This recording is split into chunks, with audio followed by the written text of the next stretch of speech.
Hello, good evening, everyone. My name is Stavley Joshua, and the Registrar of the Institute of Global Peace and Conflict Management. And we have been providing free training on different courses. We started with peace education, which was 7 days, and then later we introduced the professional diploma courses, which we started with emotional intelligence. From there, we proceeded to uh, alternative dispute resolution, and now we are doing peace and sustainable development. So, and this training is being provided for free, and we have been having interesting participants joining to gain knowledge to help to make our work peaceful. Because many people acknowledge the fact that they need the knowledge of peace to promote peace.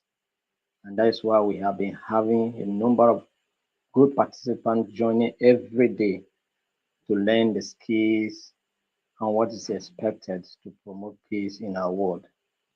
And so we are so glad to appreciate those that have been so dedicated and committed to joining our trainings. And for those of you that may not be aware of this training, we are still inviting you, if you come across our videos and you want to participate, you just follow us on our page, and then from there you will begin to see the activities of the institute, and then you will key into it, because the program, we organize it every month, and it hosts every day except Wednesday. So that's what we have been doing, and we would like to also welcome uh, our our our trainees for today's class. Today we are in Unit 3 of Module 1 of Peace and Sustainable Development. We started looking at the introduction to sustainable development. Uh, we were able to look at several things regarding that. And so we progress to the next topic. And today we'll be looking at global governance, and then several other topics will come subsequently. So we are delighted to have you join us today. We appreciate your commitment and your solemn dedication. Thank you very much as you have joined us. Please, if you have joined us, as it has been our culture and tradition, you can do it to share the link on your wall, inviting people to come and take a free training and acquire skills, gain knowledge, so that you can help us to promote peace in our communities. This is a responsibility all of us have to do, to spread the message of peace. So when you share it on your wall, the only thing you are doing indirectly is that you are promoting peace as well, contributing to spread the message. So let us not be tired of doing it. Let us do it every day to attract the attention of those who may not be aware of what is going on here, so that they can also participate in this and acquire the knowledge and help to make our society good. So thank you for joining us today, and thank you for your commitment and dedications. And of course, you can tell us where you're joining us from, and you can also paraphrase why the training is going on to, you know, demonstrate that you are following the training and you are understanding what we are saying. So by paraphrasing in the comment section, it shows that, yeah, you you are following very well. And then if you have any question that you need to ask, you can also ask the question in the comment section. So thank you very much on behalf of the Governing Council of the Institute of Global Peace and Conflict Management and the management of the Institute. I would like to welcome you officially for today's training. And we are going to look at global governance and international organizations. Global governance and international organization. You see, everything that we do has an international, coordination. Do you understand? So everything we are doing so far as peace and sustainable development is concerned, it has what? International coordination. You come to uh, conflict resolution, it comes to peace building, it comes to peacekeeping, it comes to sustainable development goals, it comes to humanitarian, it comes to health. We have international organizations that coordinate some of these activities. When it comes to even trade, international trade, bilateral relations. There are international laws that govern these activities. Do you understand? So we have international governance, and several organizations play roles at various ways to make sure that these things are going on smoothly. Yes, we have several organizations like the United Nations and the World Health Organizations, which is also one of the arms of the United Nations. United Nations being uh, I know, a global institution. Then we have different regional organizations like the European unions, the African unions, and then even in these organizations, they are still sub. We have the Eastern, uh, you know, uh, or the West African Economic Council, whatever. All of them are contributing to make our world peaceful. So these are the things that and these are some of the observations I will be making in the course of this training. So today we are looking at the role of United Nations and other international bodies. So what role is United Nations playing to make sure that peace is achieved, to make sure that development is taking place? So this is what we'll be looking at today. And so you are welcome. And then after that, we'll look at international laws and treaties promoting peace and sustainable or sustainability. And of course, we'll look at the challenges that are confronting what global governance. All right. So these are the things.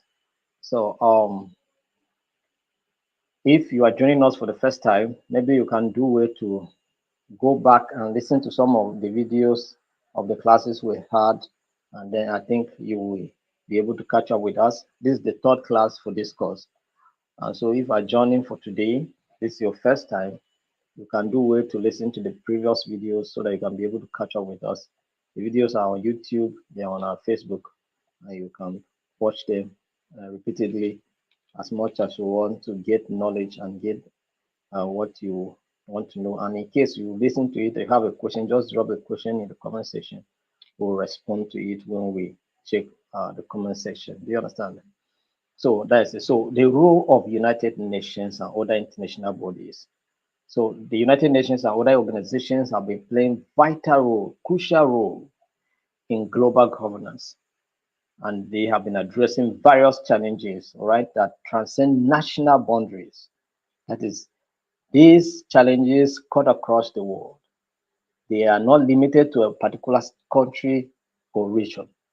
When the issue of pandemic came, several institutions were making effort to make sure that its spread it reduces. Do you understand? So many awareness were created to make sure that people prevent um, themselves from contacting the virus. And so it has been like that. So the some of these challenges they cut across what national boundaries. The issue of terrorism and some also the challenges. The issue of poverty, they cut across national boundaries. And of course, conflict is affecting global system. Do you understand? Because of food conflict in Russia, that's Ukraine, Russia, we have been having food crisis. Do you understand? So these are some of the things. So this thing cut across what national boundaries, and this is what this institution have been working tirelessly to address. All right. So and there are some key roles that the United Nations and other international organizations are playing to um, in- to ensure an effective global governance. And one of those roles is peace and security. The provision of peace and security is one major role of the United Nations. And that's why we have the Security Council. All right. You have the Security Council. All right. So, and then we have the G7. All right. So this institution is on the forefront of promoting peace. You understand? peace peacekeeping missions are being authorized by the United Nations. They have been sending people on special envoys to mediate. They have been sending their diplomats to mediate. Do you understand? So these are the things. So they are doing massive things to make sure that we have peace in our world and we have security. Of recent we have them also gathered when Iran attacked Israel. They called them, all of them come. All the ambassadors came, all the prime ministers, they were there and they were discussing these issues. Do you understand? And it was even there that the Prime Minister of Barbados, or the Barbados Prime Minister, was also agitating for global peace concept, agenda. Do you understand? So these are some of the issues. So the United Nations Security Council is responsible for maintaining international peace and security. So you can see the United Nations Security Council is one of the arm of the United Nations organization. Do you understand? So, and for those of you that may not know what United Nations is all about, it's a collection of all the sovereign states who agree to form an international organization to work together for the good of the world. So we have the United Nations, where almost all countries are members of the United Nations. Not all, but majority of the countries are members of the United Nations. All right, and they have been putting resources together, putting effort together to bring peace and address some of the challenges that we are talking about, the issue of peace and security. So the United Nations Security Council, which is one of the arm of the United Nations, is the one that's in charge of ensuring that there's peace and security in our world. Do you understand? Uh, they take decision. They also authorize peacekeeping activities. Provide direction, provide frameworks, and talk about disarmament, and then also control the proliferation of arms and all of that. So all of these things are the activities that the United Nations Security Council have been doing to bring about peace and security in our nations. So it can authorize peacekeeping missions, sanctions, and other measures to address conflict and threats to peace. So when they discover that a particular country is becoming so stubborn, they sanction them. Do you understand? Because many of them have international businesses. Some of them have international reserves, what we call the foreign reserves. If Nigeria is misbehaving now, they will sanction that and seize, block that. Do you understand? And several other activities, and that will begin to affect Nigerian economy in a different way. Do you understand? So these are the issue. So peace and security is one of the roles played by the United Nations, and it's being done by this United Nations Security Council. Right? So another one is human rights protection. Human rights protection. Do you understand? The human rights, the rights to live, um, to educate, to freedom of association, and several of those rights that have been chartered, you know, are there to govern and safeguard the rights of the people. Do you understand? We have several provisions that, you know, enshrine the rights of the human race of mankind to live and fulfill their destinies. Do you understand? So the United Nations is responsible for the protection of these rights, and the UN Human Rights Council is responsible for maintaining international uh, is responsible for maintaining and promoting, human rights globally. Do you understand? So that's what they do. So the United Nations Human Rights Council is responsible for this role. So they are to protect, they are to promote human rights globally. So where there are human rights abuses, you expect them to come. Maybe in time of war, where people are being civilians are being killed unjustly, this organization can come in to see how they will address those challenges through different means. during the time of Charles Taylor, you people are aware of what happened. You understand? And so it was a problem because of the human rights abuses. So Charles Taylor was being convicted and was sentenced. So these are the issues. Do you understand? So human rights protection is one of the role played by the United Nations. All right. So another one is sustainable development goals. Sustainable development is also another role they are playing. And of course, we have a framework that we have discussed here in one of our topics, which is the sustainable development goals. I think that's what we discussed, I think yesterday or so.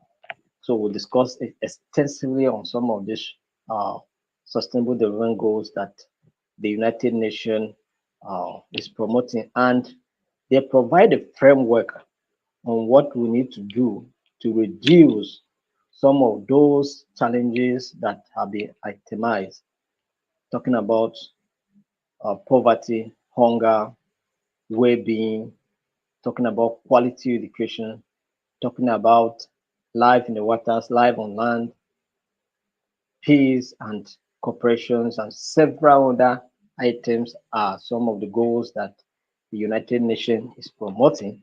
And the United Nations Sustainable Development Goals provide a framework for that. And we are addressing the challenges of poverty, inequality, climate change, and environmental degradation. So international organizations work together to coordinate the efforts to achieve this result. Do you understand? So that's why in every nation we have uh, the Sustainable Development Goals unit or office. In Nigeria, we have it. Their office in the office of the Federal Civil Service. Do you understand? So they are there. Okay. So making sure that the activities of the international organization are taking place here smoothly. Because what is expected is that all member states integrate these things in their project, in their you know economic development plans to make sure that you know these things are being reduced. So if it's not working in your own environment, it's your leadership problem. In other environments, it's working. Do you understand?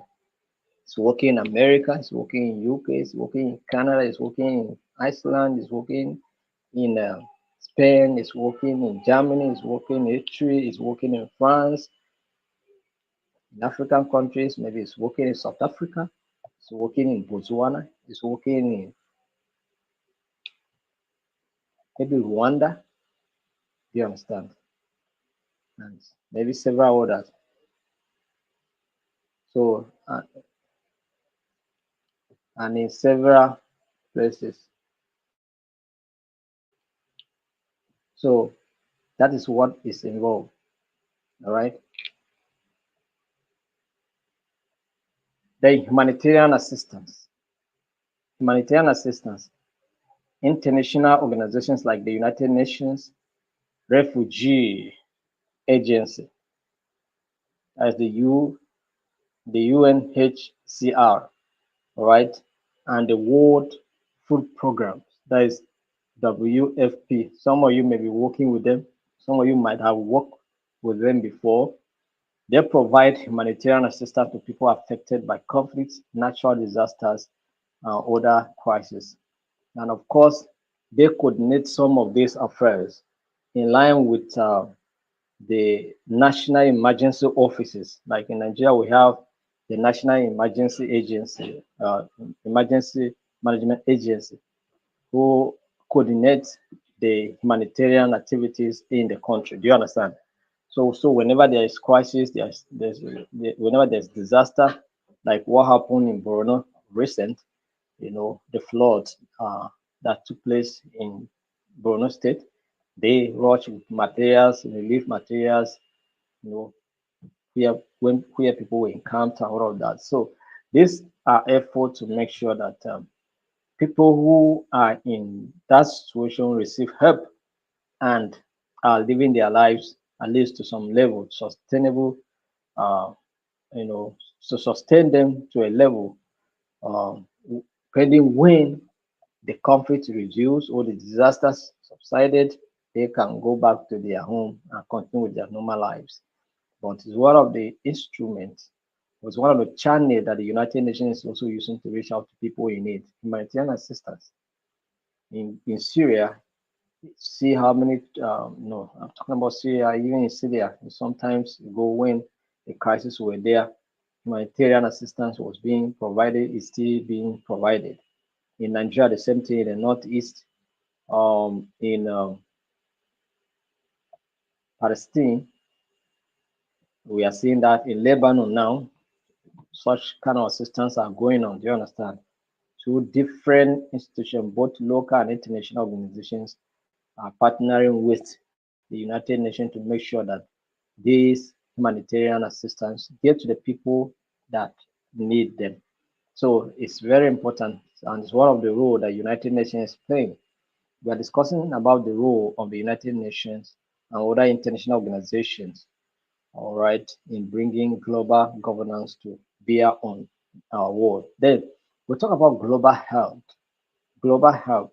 Bodies like the World Health Organization play critical role in coordinating global responses to health crises such as pandemics and promoting public health initiatives worldwide. Some of us must have been beneficiary of these things. So some of us received COVID-19 injection. So they say that if you have received that injection, you are no longer a human. Oh. So, but I don't know, you confirm for us, you that have received it, whether you are still human or not. But that is what they said. That's hearsay. Didn't confirm it. So I'm just making joke out of it anyway.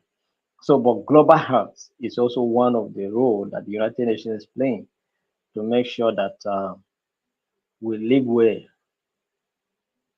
we live in vitality, we live long, have long lives, and live long and enjoy ourselves. All right. So, and even in your old age, you should receive health care. Do you understand? So, at all levels and at all ages, you have to receive health care. Do you understand? So, and this is the role the United Nations also playing. Talk about environmental protection. The United Nations is on the forefront or at the forefront of promoting, environmental initiatives to protect our world, our earth, our ecosystems. Do you understand? So the United Nations Environmental Program, UNEP, and other organizations work to address environmental challenges like climate change, biodiversity loss, and pollution through what international agreements and corporations. You understand? So environmental protection is another major role the United Nations is playing. Now they are always crying, saying that member states are not bringing the political will required to address some of the environmental challenges. African countries are saying it's you that is causing the global warming. You people should pay for it. You people that are so industrialized, you are the one that caused the problem. Pay the price. Right? So that's it. So it's becoming an issue. So the willingness to do this, the Paris agreement is there, but they have not committed so much to it. And that's why every time I hear the United Nations Secretary General making noise, calling on, on member states to make sure that these things are being addressed as identified. So environmental protection is one of those functions. For us, some of us, if you were last year, like last year or this year, rather this year, as of August, there was no rain in the northern part of the country yet. These are signs of what, or these are the effects of what climate change. I stay in Jigawa. Sometimes we used to see rain by May, first rain May, sometimes June. And this year, the report I got was that it started around August. and then before you know it, by September, October, it's stopped. Do you understand? These are the things that we're talking about. Then we're talking about excessive heat. Do you understand? Because of the heat waves, right? So that the biodiversity loss. Do you understand? Many species of animals and plants are being wasted. So all of these things are concern of the United Nations, and they're doing everything possible to make sure that they are being protected. Do you understand? They are being protected, right? So, and then the issue of pollution, of course, pollution is everywhere. Generators making noise all the time, emitting things. Vehicles on the road all the time, emitting. Problem. Do you understand? So, these are the issues. So, the United Nations is making effort to make sure that this environment is protected so that we can live quality lives and fulfill destiny. Trade and economic development. Trade and economic development is another function and role the United Nations is discharging at their topmost abilities. International bodies such as the World Trade Organization, where our able economist, Dr. Okonjo-Iweala, is the chairperson of the World Trade Organization at the moment, right? And so they promote international trade, set trade rules, and resolve disputes through what we call, like we when we're doing our alternative dispute resolution, we'll talk about International Chamber of Commerce. All right. They also have guidelines on how to resolve conflict. Do you understand? Alternative dispute resolution. So this is being coordinated by the World Trade Organization. You understand? Which is also one of the arm of the United Nations. So we'll talk about the legal framework. The legal framework. International organizations help develop and uphold international laws, treaties, and conventions that govern behavior and among behaviors among nations and provide a framework for resolving dispute peacefully. So this is what is also involved. And of course, we'll talk about legal frameworks like in the alternative dispute resolution, we're talking about the New York Convention, right? So when you want to enforce an award, that's an arbitral award, you have to enforce it in line with the provisions of the New York Convention, right? So on that, that is what it is involved. So you need to obey some of this, and then we have international organizations like International Court of Justice and several of them who help to uh, you know promote a legal system at the international level. You understand? So there are treaties, there are conventions. So sometimes countries sign treaties or international various countries come together to sign treaties. Do you understand? Okay, we don't want this thing to happen. We don't want the spread of arms. We don't want the development of what uh, nuclear bombs, atomic bombs, chemical bombs. We don't want such.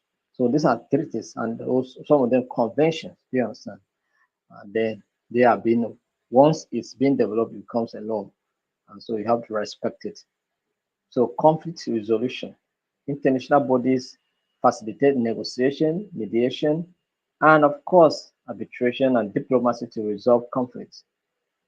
So there are diplomatic missions that they used to go. Sometimes they invite our former president, President Goodluck Jonathan, to also follow, and the Sierra Leone former president, the woman.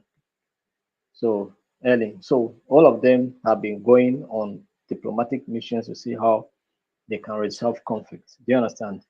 So this is how it's being done.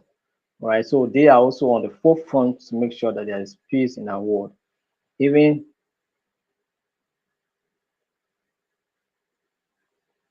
even the international organization, all right, the conflict that is going on in the Middle East, they are also doing their best to make sure that such uh, activities are not taking place in the dimension for which they are going. So, but they still need to do more and they still need to do better. But that is one of the things they are doing. All right. So we talk about international laws and treaties. All right. International laws and treaties promoting peace and sustainability. International law and treaties promoting peace and sustainability. So this is another topic we are going to, consider. We have considered the first one where we look at the role of the United Nations organization, and now we want to look at the, international laws that promote what peace and sustainability. I hope you are following me, and I hope you are understanding what we are saying here. So if you just join us, do way to share this meeting with someone, inviting them to also take this free training. Do this as your own part of the responsibility. As we are taking the stress of also training for free, you also help us to share with someone, invite them, let them come. We will want to provide everybody with the knowledge of peace so that we can have peace in our world. So the only way you can contribute is by sharing and informing others, inviting them to come and take part in what we are doing. So as you do that, God will bless you. I will be grateful. Thank you. So we are going to look at international laws and treaties promoting peace and sustainable development. There are several international laws and treaties that have been established to promote peace and sustainability. You understand? And a sustainable war and a stabilized war. Do you understand? So, and they have been playing a key role in making sure that these are being achieved. Okay, so let's look at some of those laws and treaties that have been institutionalized to make sure that we have peace and stability in our world. One is the United Nations Charter.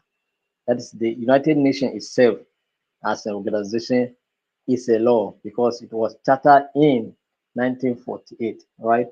And that is when the United Nations organization started. I think 1948, right? Yes. So that's when it started. So, and they have been officially it was started, but I think it started somehow in 1945 and all of that. So, the United Nations Charter is the foundational treaty of the United Nations, which aims to maintain international peace and security. All right, promote respect for human rights and foster collaboration among nations to solve global problems. So that is what the charter is for, to make sure that peace is being achieved, to make sure that security is being achieved in our world. So that's what is involved. Then we'll talk about the Geneva Convention. The Geneva Convention is another form of laws that have been helping to promote peace and security in our world.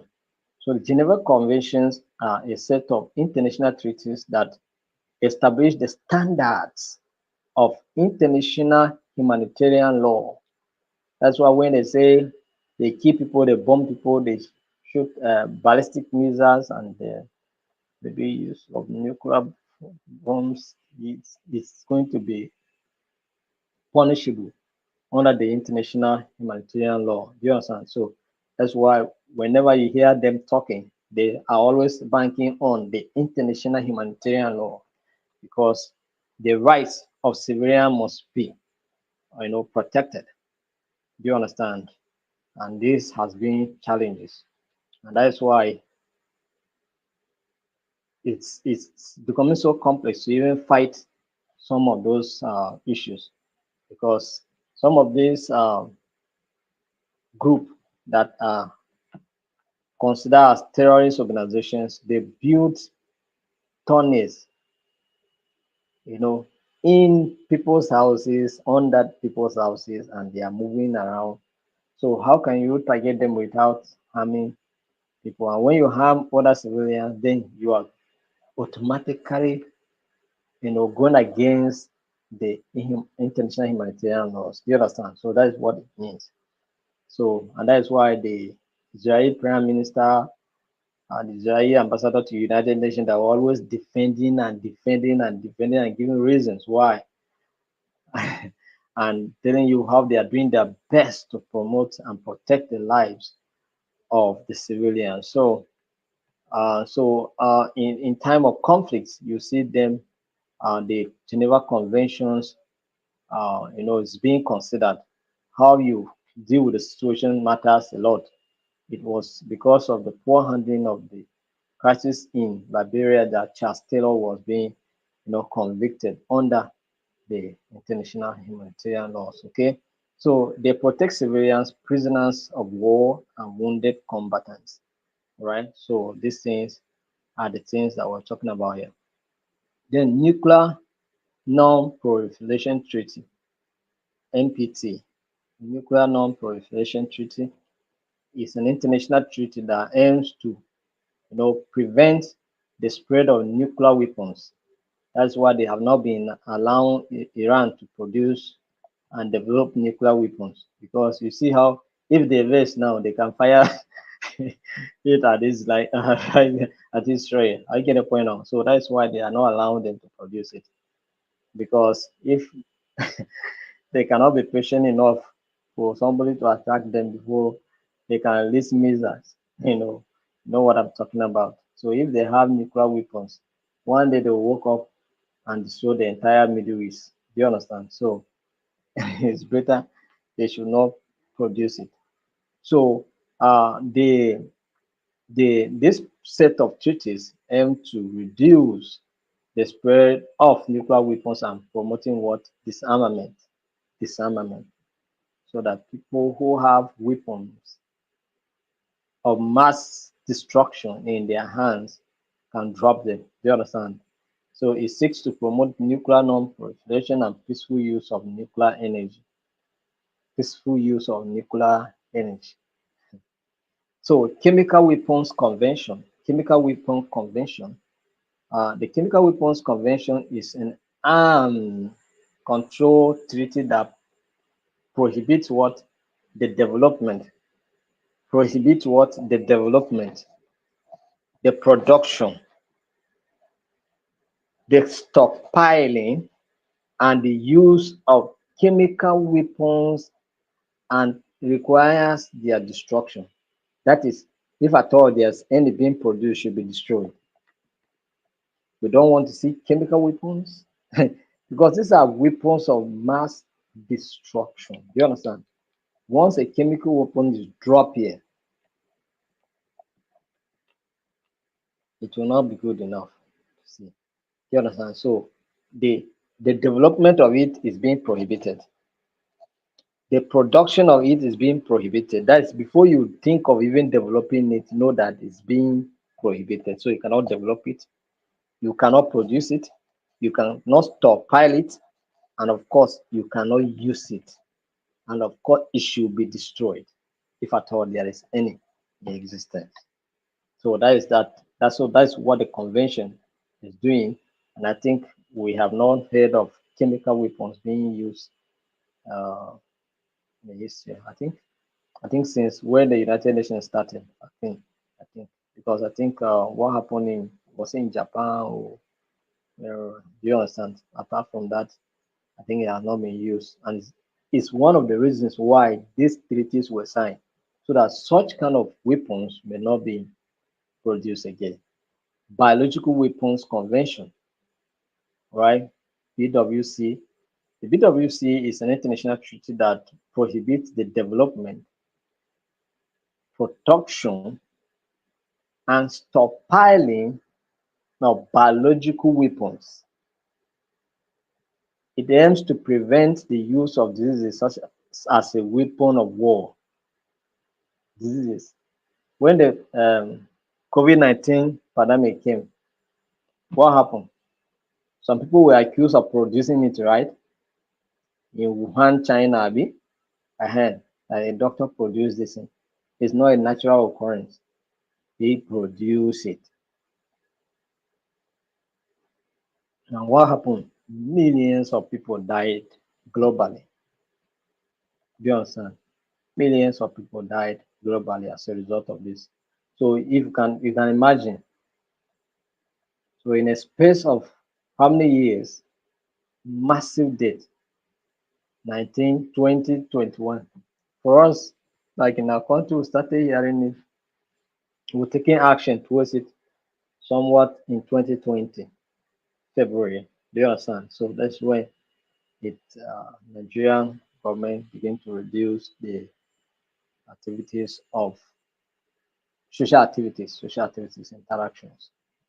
So international uh, treaties, you know, on biological weapons aims to prohibit the development, production, and stockpiling, and of course the use of biological weapons. Because they will give you one injection here, you go, and then you will be any point of contact. That's how it will be flying. It will be flying. It will be flying. You understand? So diseases will spread and many people will die. Right? Comprehensive nuclear test ban treaty.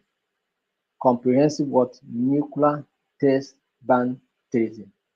So the CTBT is a multilateral treaty that bans all nuclear explosions for both civilian and military purposes. So some of them that have produced it, they just keep it there. I don't know what they are keeping it. They should destroy it.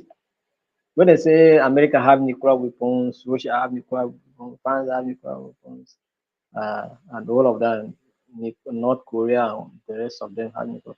What are they doing with it? Why are they not destroying it?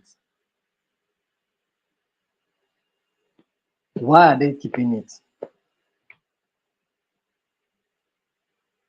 So one day, maybe they will wake up and then destroy the entire world, finish with nuclear weapons. Do you understand? So it aims to prevent the testing and development of nuclear weapons. It aims to do what? Prevent the testing. That is, in case you even produce it, don't test it anywhere. The testing and development of nuclear weapons. But but the basic requirement is that don't produce it at all. And if peradventure you produce it, you cannot test it anywhere, because if you test it, that may generate conflict and then engulf the entire world into nuclear weapons fight. Do you understand? Because even those that are making noise have them. So Paris Agreement. Paris Agreement is an international treaty under the United Nations Framework Convention on Climate Change. United Nations Framework Convention on what? Climate change. So it aims to strengthen what? The global response to climate change by limiting global warming to way below 2 degrees Celsius. Do you understand? So we want to reduce the global warming to a minimal level as much as possible. All right. So they sign, our country here also signed, many of the African countries also endorsed the agreement.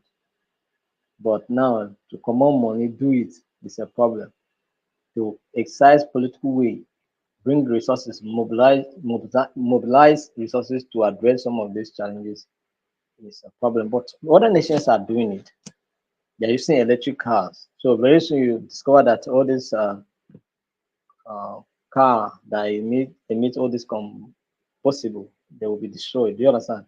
So America and several other Chinese car, like I saw one truck that was purchased of recent online, and it's a bus and it is rechargeable. Do you understand? Electric car.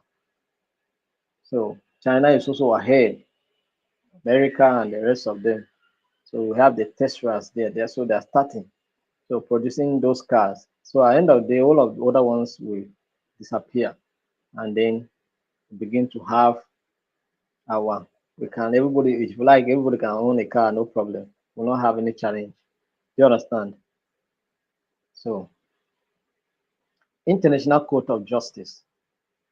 The International Court of Justice is the principal judicial organ of the United Nations and settles legal disputes between states based on international law.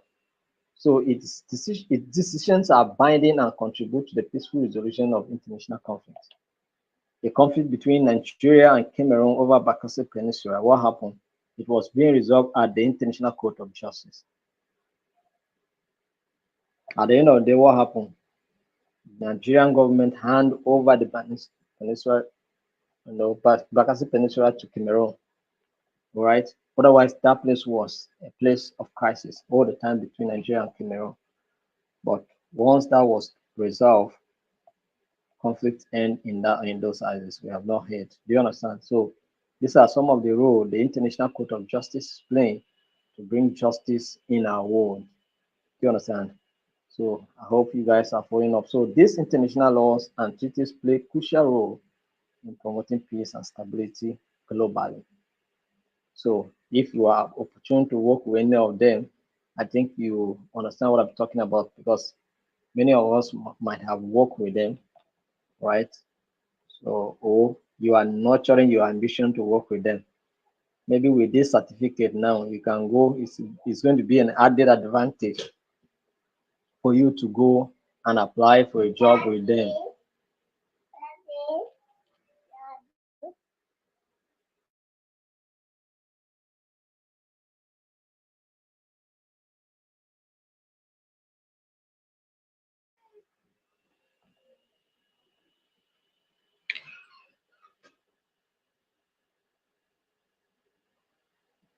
So maybe with this certification, you can go and apply with them and then get something, get a job and start working with them.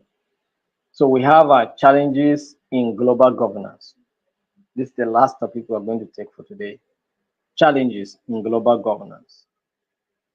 What are the challenges that confront the United Nations in trying to bring about global coordination and addressing these challenges that we are talking about here now? You can see, if you can look at from the angle of conflict in the Middle East, everybody is claiming their right to self-defense. So who is attacking who first now, and who is defending who, and how are you defending it? You understand? So it's been a problem. It has been a problem over 70 years of existence of Israel in that region. It has been a problem with the neighbors. You understand? So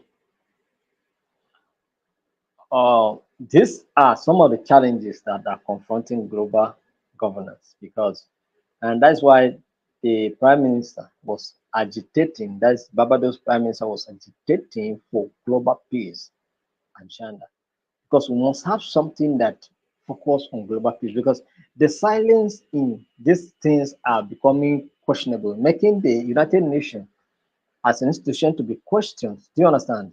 What is the essence of this institution that it cannot enforce some of these things? All right. So conflicts going, see how Ukraine was destroyed because Russia claimed to be also, oh, it's not claimed, it's also one of the G7. So those are the ones that have veto powers. Do you understand? So they can do whatever they want to do and nobody will challenge them. America can do whatever they want to do, nobody will challenge them. France can do whatever they want to do, nobody will challenge them. Germany, China, do whatever they want to do, nobody will challenge them.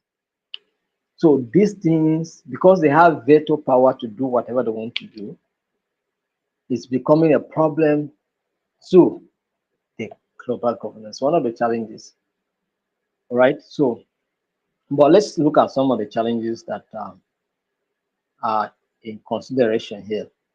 So we are looking at lack of enforcement mechanism.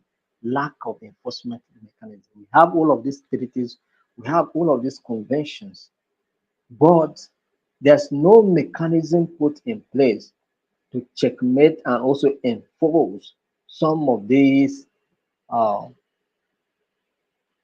crimes that are being done at the international level. the ones that have been termed to be prohibited.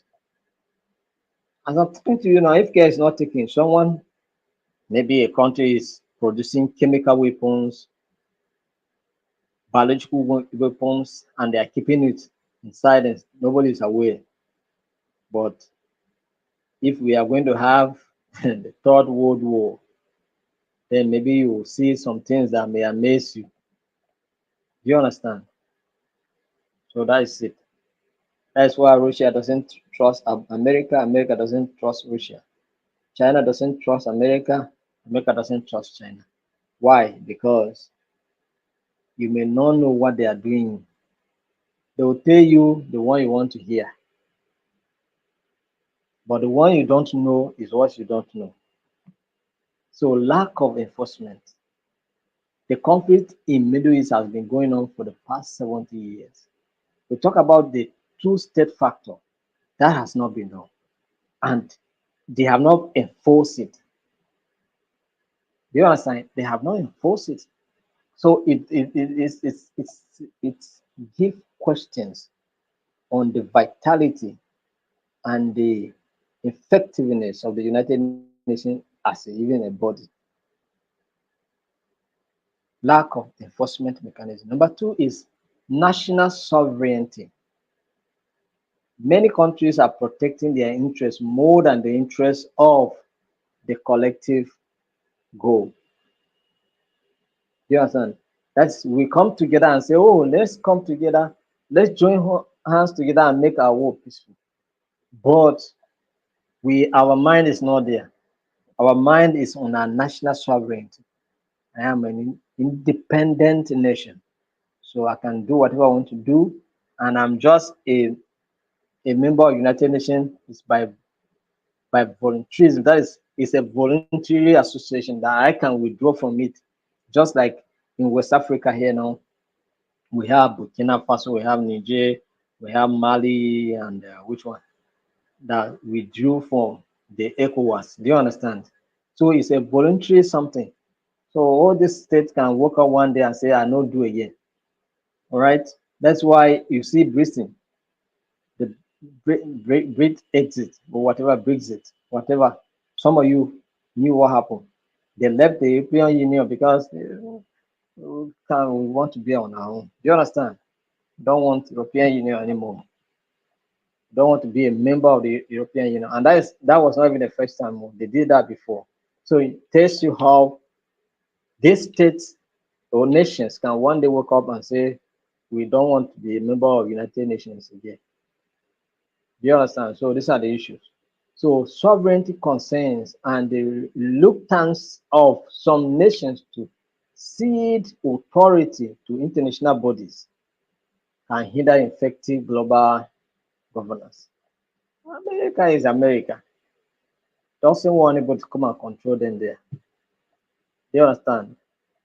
And sometimes when some of the officers are assigned to go on peacekeeping, maybe as commandant or as Ogas in charge, they tend to protect the interests of their national uh, of their parents' country more than where they are going on.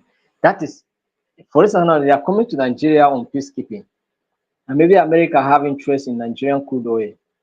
That is what they are going to protect. They are going to protect the interests of America in Nigeria and not really to come and keep any form of peace. Those combatants or those rather commandant or whatever or generals that are assigned to go on peacekeeping sometimes they protect the interests of their nations and not the interests of the world. So power dynamics. You see how flex Russia and America have been flexing muscle here and there. Do you understand? Say I'm strong. Everybody displaying all manner of weapons. North Korea is always testing ballistic missiles. Don't want to listen to anybody. They are not even a member of the United Nations, so they can do whatever they want to do, and nobody will tell them anything. He said if they vex him, he will use nuclear weapons and clear South Korea. You can imagine. So he's always threatening, and he can do it too if care is not taken. You understand? So these are the issue. But he will not do it because he will also be cleared. So that's why he will not do it. Because the combined force that will come on him and the country will be too difficult to handle. So they will not do it. But power dynamics, they are showing that we too we are strong. So America cannot control us. Cannot control us. So our economy is stable.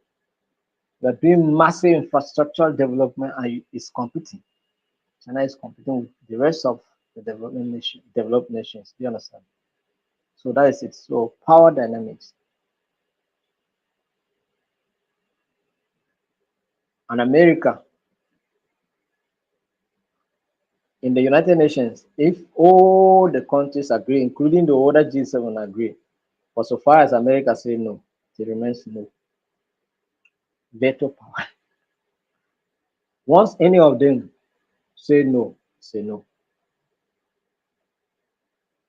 You understand? So these are the issue. Complexity and fragmentation. Complexity. So all of these things are so complex. The issue of sovereignty are complex issues.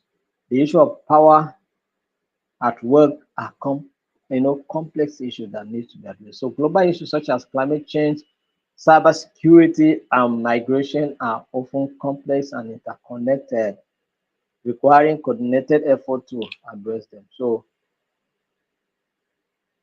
mitigating some of these things can be so challenging. Do you understand? Can be so challenging. So, but it can be done anyway. So resource constraint. That's why the United Nations Secretary General is always crying. Countries are not doing anything. We said Paris Agreement, bring the resources, let's put effort together to address this thing. They are not coming forth. So what do you expect? They're not coming forth. So what do you expect? Limited resources and funding can impede the ability of international organizations to effectively address global challenges and provide assistance where needed. All right. Maybe by now we would have been to the Middle East to also contribute to what is going there. But ego no dey o, ego na wahala. Do you understand? uh So the United Nations cannot be able to functions effectively without resources, and these resources are contributed by member states. And so when member states are not willing to, you see, during Trump administration, they cut their quota that they used to contribute to the United Nations. They cut it. Do you understand? So these are the issues. So political interest. Like I said, some of these activities are carried out protecting the interests of their nation, not of the organization or the international organization. So national interests and geopolitics can sometimes undermine collective actions and cooperations, leading to challenges in reaching consensus on global issues. When the issue of Russia, countries will be divided, China is going with Russia all the way, no matter what America said, it will not work because China also has veto power. You understand? So, and whatever China, Russia are saying about Israel, so far as America is supporting Israel, nothing can stop them. They will do whatever they want to do. And whatever decision they want to take at the United Nations, and so far as America say no, it's not going anywhere. Do you understand? So these are the issues. And these are the challenges. Do you understand? These are the challenges. Power play and the political interest. Rapidly changing landscape.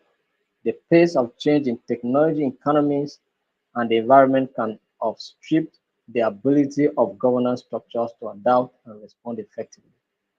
Hurricanes, tsunamis, global heat waves, all of these happen at a very large scale. The one that happened in Borno here, you see, it's not compared to what hurricanes do. So there. the volcano eruptions, talk about the the what do you call them? So many of them, cyclones, do you understand, come and destroy a lot of things. So these things are also causing problems. Non-state actors, non-state actors. The rise of non-state actors such as multinational corporations, non-governmental organizations, and terrorist groups can complicate global governance effort and challenge traditional state-centric approaches because many international organizations and like the NGOs and the other corporations are doing massive things, some contributing, some making trouble. That's why sometimes international organizations like the NGOs have been accused of exacerbating crisis because they feel as if the more crisis, the more they get money. Do you understand? So if there are no crises, they will not be in existence. So let the crisis continue so that they continue to come there in the name of providing aid. So these are some of the challenges. These things are complex problems. Do you understand? So of course they are doing a lot to reduce the suffering of the people, but it's possible that their presence is influencing some of these activities. Do you understand? So that's what it means. So information and communications. Technology is actually doing a lot of good and a lot of harms. Misinformation. Some of you can see what is happening. They'll go and carry a picture of somebody and then they will do, you know, do whatever you call it, Photoshop and do whatever editing and bring Didi and Bonabo, bring Didi and Davido, bring Didi and this one. So these things are fake information, but they are spraying. Why? Technology. Do you understand? So it's damaging the image of these young people. Do you understand? That are promoting music. So these are the issues. So these things are complex problems. The spread of misinformation, disinformation, and the rapid dissemination of information through digital platforms can complicate decision making and public perception of global issues. Do you understand? So these are the issues. The way informations are being spread so massively is becoming a problem. And it's going through technology. We can sit here and pass information across. Do you understand? Then complex decision making process, consensus building among diverse stakeholders with varying interests and priorities can be time consuming and challenging, leading to delays in addressing urgent global challenges. So that is it. Because nation states they have their own interests. And of course, it's not all of them that will talk in the same part on the same part at the same time. No, sometimes they disagree, and that disagreement can lead to no progress, stagnation, and then can also lead to failure. And that's why we are questioning the United Nations and the viability of the organization. It's because of some of these things that are happening. Do you understand? So that's it. So addressing these challenges require increased cooperation, dialogue, and innovation in global governance structure, strengthening international institutions, enhancing transparency, accountability, and inclusivity in decision-making process, and fostering partnership among government, civil society, and the private sector to make sure that these things are being addressed. So tomorrow we'll be looking at conflict analysis and resolution. Conflict analysis and resolution. All right, so do wait to join us tomorrow by 7 p.m. at the same time. But that's the much we can take today. So I'm going to the comment section. If I see any question, I will respond. And then from there, we'll call it a day.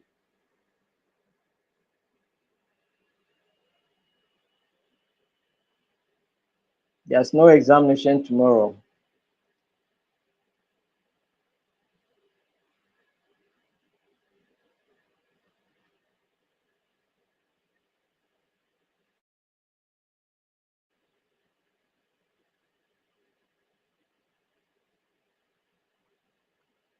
Somebody is asking, are we going to have our test tomorrow? That is those that did alternative dispute resolution training, they're asking whether they're having their test tomorrow. No, people are not having it tomorrow.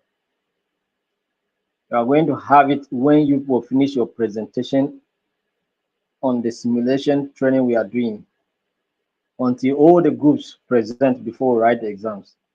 Or what we will do is any group that presents, we'll send the group members the link to write the exams, and that's it. But we will not do that because there may be leakages, so we will not do it. So when everybody, all the groups finish presenting their simulation training, then we can write the exam. So for now, work with your group to make sure that you people do your presentation. That's it.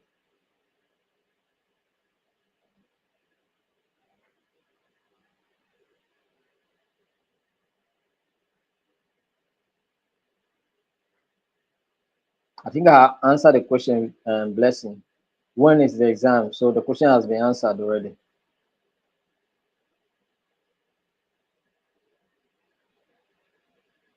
We have not created any group on this peace and sustainable development. There's no group on peace and if you register for peace and sustainable development, there's no group. So don't talk about the issue of group here. Nobody has created any group here. This I'm talking about those that did training on on alternative dispute resolution. I'm not talking about peace and sustainable development. So there's no group here. Please.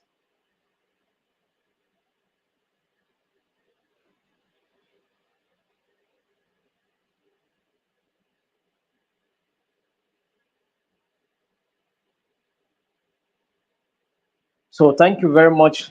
We'll see you tomorrow by 7 p.m. That is the much we can take. Good night. Bye.